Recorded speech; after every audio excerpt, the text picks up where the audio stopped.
بسم الله الرحمن الرحيم. القارعة. ما القارعة؟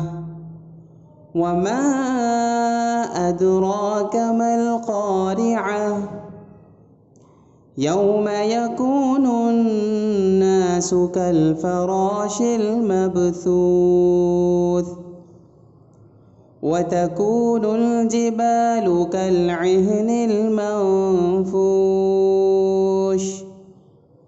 فأما من ثقلت موازينه فهو في عيشة راضية وأما من خفت موازينه فأمه هاوية وما أدراك ما هي نار حامية.